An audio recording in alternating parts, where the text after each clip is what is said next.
안녕하십니까, 박사입니다. 러시아가 외국인에 대한 비자 절차를 일방적으로 완화하기로 했습니다. 블라디미르 푸틴 러시아 대통령은 상호주의와 상관없이 무비자 입국을 도입할 것을 지시했습니다. 보통 비자는 국가 간 상호주의에 따르는 게 관례입니다. 푸틴 대통령은 러시아 국민에 대해 비자를 요구하는 국가라도 그 국민들에게는 러시아를 자유롭게 여행할 수 있도록 무비자를 제공하는 입국 시스템을 마련하라고 지시했습니다.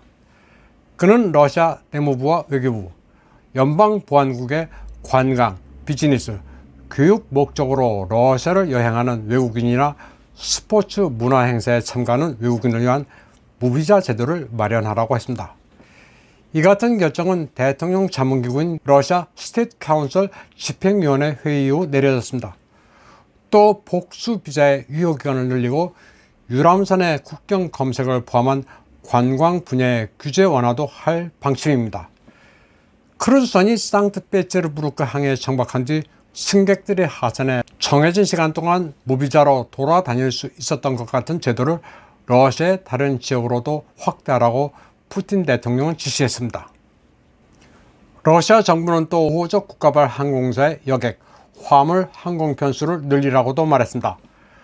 러시아의 이 같은 방침은 EU가 러시아인에 대한 비자 발급 조건을 강화한 것과는 정반대입니다.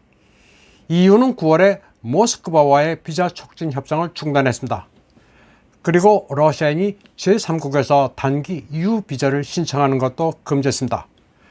특히 핀란드는 쉥겐 관광 비자를 소지한 러시아인들에 대해 국경을 폐쇄했습니다. 또 발틱 국가들은 러시아인들에게 인도적 비자도 발급하지 않을 것임을 밝혔습니다.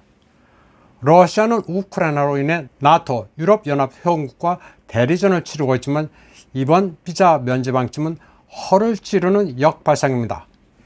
에너지 위기로 무너지고 있는 유럽 국가들에 대해 그만큼 체제 경쟁에서 자신감이 있다는 표현입니다. 또 서방 국가 정치 엘리트와 일반 국민은 다르니 분리 대응한다는 방침이기도 합니다. 철의 장막은 유럽에 치는 것이고 러시아는 자유롭고 개방된 나라라는 것을 과시하는 차원입니다. 올겨울 유럽의 관광은 죽을 것이며 이런 추세는 당분간 앞으로도 계속됩니다. 당장 유럽의 관광업은 코비드에서 겨우 벗어나나 싶다가 우크라이나 사태로 초토화됐습니다. 전쟁을 피해 유럽으로 온 우크라이나 난민의 물결이 기존 관광객을 삼켜버렸습니다. 전혀 관광을 할 분위기도 아니고 갈 데도 없습니다. 그런데 유럽이 러시아인들에게 놀러 오라고 해도 시원찮을 판에 문호를 잠근다고 하니 마음대로 하라는 겁니다. 그러나 러시아는 역으로 비자 제한을 풀어 문을 활짝 열 테니 얼마든지 오라는 자신감을 보이고 있습니다. 영국에서는 높은 에너지 비용으로 차라리 겨울 한 달 동안 이집트의 5성급 호텔에서 지내는 게 싸게 먹힌다면서 관광객을 모으는 항공사도 등장했습니다. 올겨울 유럽의 관광지에서는 에너지 비용으로 인해 온수로 샤워를 할 수 있을지나 모르겠습니다. 하지만 자원, 에너지 대국인 러시아는 모든 게 저렴합니다. 때문에 러시아의 관광 개방 공사는 향후 많은 유럽인들을 끌어모을 것으로 예상됩니다. 관광 개방 공사는 장기적인 안목에서 전략적으로 취해진 방향일 수도 있습니다. 러시아가 마음에 들면 이민을 와도 환영한다는 메시지입니다. 앞으로 유럽은 사람 살 데가 못 될 가능성이 높습니다. 자원도 에너지도 없는 곳에 인구만 너무 많습니다. 결정적으로 우크라이나 분쟁을 겪는 동안 에너지난으로 산업이 공동화되는 바람에 수많은 양질의 일자리가 사라지는 것은 불보듯 뻔합니다. 실제로 모스크바나 상트페테르부르크 같은 도시에 보금자리를 마련한 영국, 미국인들은 현지 여건이 너무나도 살기 좋다고 자랑하고 있을 정도입니다. 현재 유럽으로부터 거부당한 러시아인들은 다른 새로운 목적지를 찾거나 오랫동안 친숙한 관광지를 찾습니다. 러시아인들은 터키, 이집트를 선호하고 동남아에서는 태국을 좋아합니다. 태국은 올해 100만 명의 러시아 관광객을 예상하고 있습니다. 지난해 해외여행을 한 러시아 관광객은 1,800만 명으로 코로나 이전보다 2.5배 줄었는데 올해는 더 줄어들 것으로 예상됩니다. 아웃바운드 가운데 미국을 찾는 러시아인들은 아주 극적으로 줄었습니다. 4월부터 6월까지 미국을 찾은 러시아 관광객은 39명으로 36,700명에서 900배나 감소했습니다. 강한 루블은 러시아인들에게 해외 관광을 더 매력적으로 만들었지만 지정학적 장벽으로 인해 제대로 즐기지를 못하고 있습니다. 유로 모니터 인터내셔널에 따르면 러시아 관광객은 전세계 여행 지출의 1%를 차지합니다. 2021년에는 91억 달러를 지출한 데 반해 올해는 69억 달러를 쓸 것으로 예상됩니다. 전 세계 여행 지출의 1%라고 하지만 우습게 볼 수는 없습니다.